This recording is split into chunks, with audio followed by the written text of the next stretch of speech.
Next section is snow. The first snow of winter hit right before Thanksgiving break. School was closed, so we got an extra day vacation.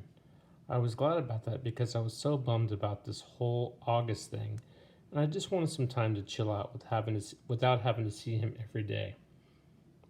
Also, waking up to a snow day is just about my favorite thing to do in the world. I love that feeling when you first open your eyes in the morning and you don't even know why everything seems different than usual. Then it hits you. Everything is quiet. No cars honking, no buses going down the street. Then you run over to the window and outside everything is covered in white. The sidewalks, the trees, the cars on the streets, your window panes. And when that happens on a school day and you find out your school is closed, well, I don't care how old you get, I'm always going to think that's the best feeling in the world. And I'm never going to be one of those grown ups that use an umbrella when it's snowing. Ever. Dad's school is closed too, so he took me and Jamie sledding down Skeleton Hill in the park. They say a little kid broke his neck while sliding down the hill a few years ago, but I don't know if this is actually true or just one of those legends. On the way home, I spotted this banged up wooden sled kind of propped up against the old Indian Rock monument. Dad said to leave it.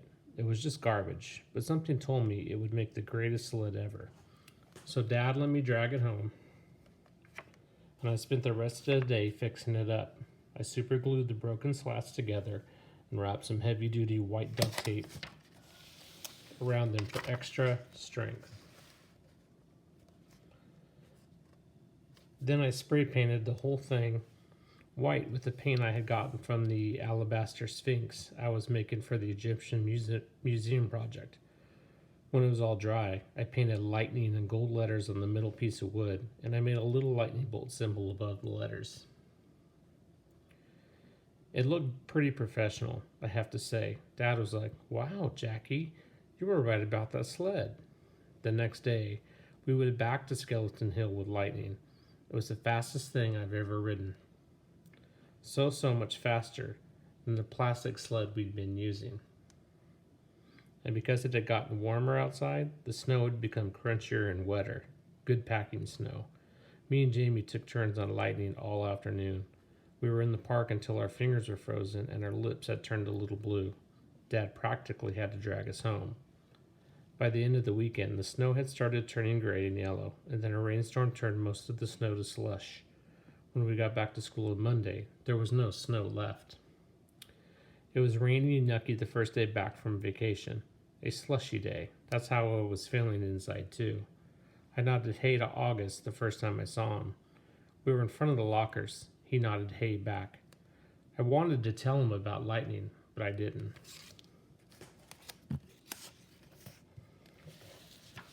Fortune favors the bold. Mr. Brown's December precept was, "Fortune favors the bold." We were all supposed to write a paragraph about some time in our lives when we did something very brave and how, because of it, something good happened to us. I thought about this a lot, to be truthful. I have to say that I think the bravest thing I ever did was become friends with August, but I couldn't write about that, of course. I was afraid we'd have to read these out loud, or Mr. Brown would put them up on the bulletin board like he does sometimes. So instead, I wrote this lame thing about how I used to be afraid of the ocean when I was little. It was dumb, but I couldn't think of anything else. I wonder what August wrote about. He probably had a lot of things to choose from. Private school. My parents are not rich. I say this because people sometimes think that everyone who goes to private school is rich, but that isn't true with us. Dad's a teacher and mom's a social worker, which means they don't have those kinds of jobs where people make gazillions of dollars. We used to have a car, but we sold it when Jamie started kindergarten at Beecher Prep. We don't live in a big townhouse or in one of those doorman buildings along the park. We live on the top floor of a 5-story walk-up we rent from an old lady named Donna Petra, all the way on the other side of Broadway. That's code for the section of North River Heights where people don't want to park their cars. Me and Jeremy share a room. I overhear my parents talk about things like, can we do without an air conditioner one more year? Or Maybe I can work 2 jobs this summer. So today at recess, I was hanging out with Julian and Henry and Miles. Julian, who everyone knows is rich, was like, I hate that I had to go back to Paris this Christmas. It's so boring. Dude, but it's like Paris, I said like an idiot. Believe me, it is so boring. He said, my grandmother lives in this house in the middle of nowhere. It's like an hour away from Paris in this tiny, tiny, tiny village. I swear to God, nothing happens there. I mean, it's like, oh wow, there's another fly on the wall. Look, there's a new dog sleeping on the sidewalk. Yippee. I laughed. Sometimes Julian could be very funny. Though my parents are talking about throwing a big party this year instead of going to Paris, I hope so. What are you doing over break? Said Julian. Just hanging out, I said.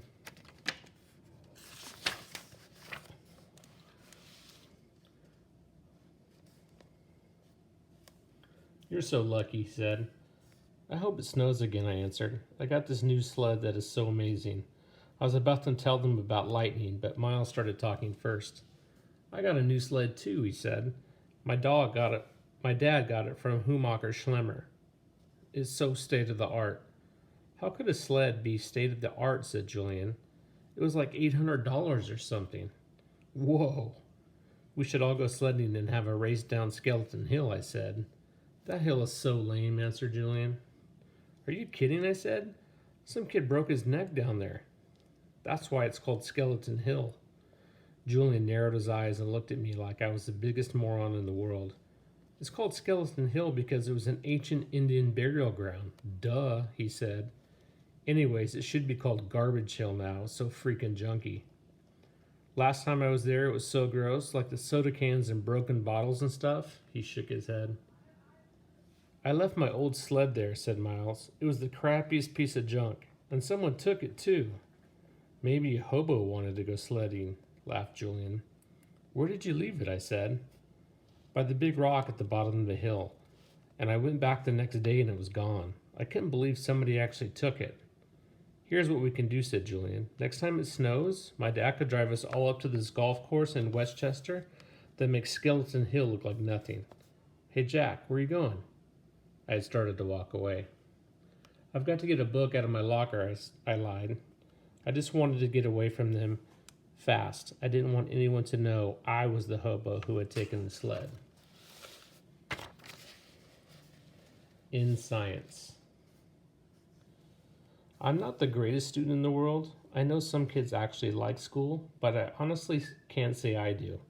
I like some parts of school, like PE and computer class, and lunch and recess. But all in all, I'd be fine without school. And the thing I hate the most about school is all the homework we get.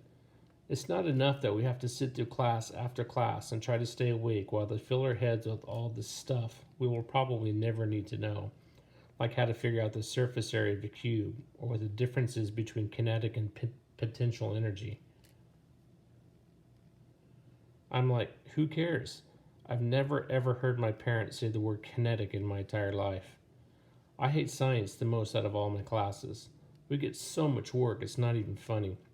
And the teacher, Miss Rubin, is so strict about everything, even the way we write our headings on top of the papers. I once got 2 points off a homework assignment because I didn't put the date on top. Crazy stuff. When me and August were still friends, I was doing okay in science because August sat next to me and always let me copy his notes. August had the neatest handwriting of anybody I've ever seen who's a boy. Even his script is neat, up and down perfectly, with really small, round, loopy letters. But now that we're ex-friends, it's bad because I can't ask him to let me copy his notes anymore. So I was kind of scrambling today, trying to take notes about what Miss Rubin was saying. My handwriting is awful. When all of a sudden, she started talking about the 5th grade science fair project, how we all had to choose a science project to work on. While she was saying this, I was thinking, we just finished the freaking Egypt project. Now we have to start a whole new thing? And then in my head I was going, oh no, like that kid in Home Alone with his mouth hanging open and his hands on his face. That was the face I was making on the inside. And then I thought about those pictures of melting ghost faces I've seen somewhere, where the mouths are open wide and they're screaming. And then all of a sudden, this picture flew into my head, this memory, and I knew what Summer had meant by bleeding scream. It's so weird how it all just came to me in this flash. Someone in homeroom had dressed up in a bleeding scream costume on Halloween. I remember seeing him a few desks away from me, and then I remembered not seeing him again. Oh man, it was August. All of this hit me in science class while the teacher was talking. Oh man. I'd been talking to Julian about August. Oh man. Now I understood. I was so mean. I didn't even know why. I'm not even sure what I said, but it was bad. It was only a minute or two. It's just that I knew Julian and everybody thought I was so weird for hanging out with August all the time, and I felt stupid. And I don't know why I said that stuff. I was just going along. I was stupid. I am stupid. Oh God. How was he supposed to come as Boba Fett? Or he was supposed to come as Boba Fett. I would never have said that stuff in front of Boba Fett. But that was him, the bleeding scream, sitting at the desk looking over at us. The long white mask with the fake squirting blood. The mouth wide open, like the ghoul was crying. That was him. I felt like I was going to puke. Partners. I didn't hear a word of what Miss Rubin was saying after that. Blah, blah, blah. Science fair project. Blah, blah, blah. Partners. Blah, blah. It was like the way grown-ups talk in Charlie Brown movies. Like someone talking underwater. Mwah, mwah, mwah. Mwah, mwah. Then all of a sudden, Miss Rubin started pointing to kids around the class. Reed and Tristan, Maya and Max, Charlotte and Jimena, August and Jack. She pointed to us when she said this. Miles and Amos, Julian and Henry, Savannah and... I didn't hear the rest. Huh? I said. The bell rang. So don't forget to gather with your partners to choose a project from the list, guys, said Miss Rubin as everyone started taking off. I looked up at August, but he had already put his backpack on and was practically out the door. I must have had a stupid look on my face because Julian came over and said, Looks like you and your best bud are partners. He was smirking when he said this. I hated him so much right then. Hello, Earth to Jack Will, he said when I didn't answer him. Shut up, Julian. I was putting my loose leaf binder away in my backpack and I just wanted him away from me. You must be so bummed you got stuck with him, he said. You should tell Miss Rubin you want to switch partners. I bet she'd let you.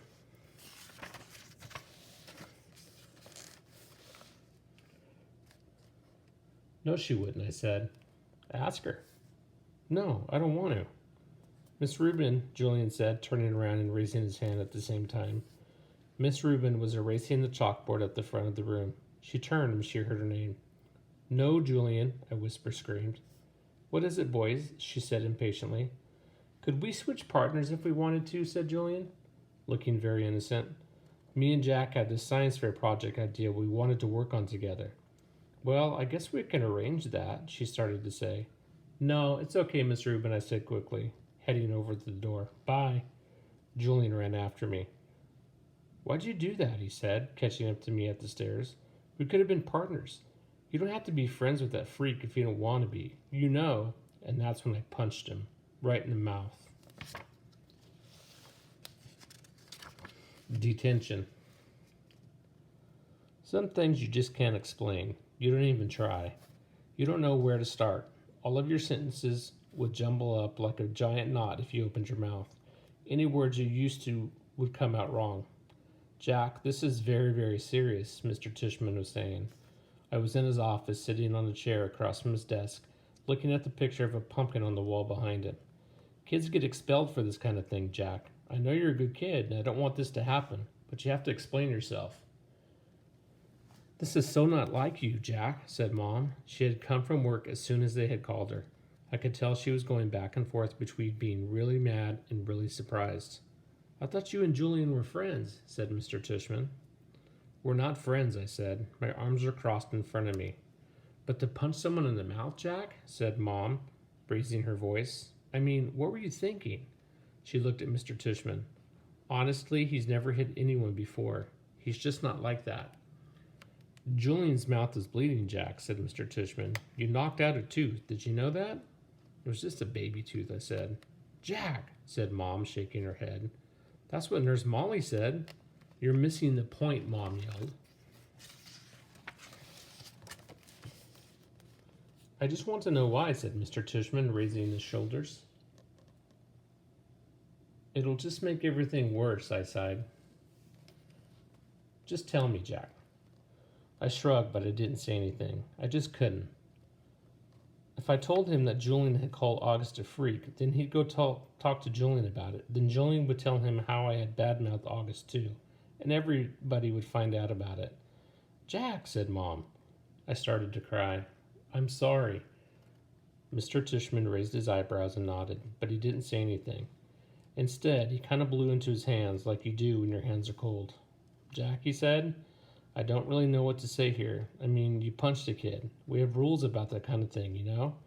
Automatic expulsion, and you're not even trying to explain yourself. I was crying a lot by now, and the second Mom put her arms around me, I started to bawl. Let's, said Mr. Tishman, taking his glasses off to clean them. Let's do this, Jack. We're out for winter break as of next week anyway. How about you stay home for the rest of this week, then after winter break you'll come back and everything will be fresh and brand new. Clean slate, so to speak. Am I being suspended? I sniffled. Well, he said, shrugging, technically yes, but it's only for a couple days. And I'll tell you what, while you're at home, you take the time to think about what happened. And if you want to write me a letter explaining what happened and a letter to Julian apologizing, then we won't even put any of this in your permanent record, okay? You go home and talk about it with your mom and dad, and maybe in the morning you'll figure it all out a bit more. That sounds like a good plan, Mr. Tishman, said Mom, nodding. Thank you. Everything is going to be okay, said Mr. Tishman, walking over to the door, which was closed. I know you're a nice kid, Jack, and I know that sometimes even nice kids do dumb things, right? He opened the door. Thank you for being so understanding, said Mom, shaking his hand at the door. No problem. He leaned over and told her something quietly that I couldn't hear. I know. Thank you, said Mom, nodding. So, kiddo, he said to me, putting his hands on my shoulders. Think about what you've done, okay? And you have a great holiday. Happy Chanukah. Merry Christmas. Happy Kwanzaa. I wiped my nose with my sleeve and started walking out the door. Say thank you to Mr. Tishman, said Mom, tapping my shoulder. I stopped and turned around, but I couldn't look at him. Thank you, Mr. Tishman, I said. Bye, Jack, he answered. Then I walked out the door. Okay. So Tuesday we'll start reading on page 158.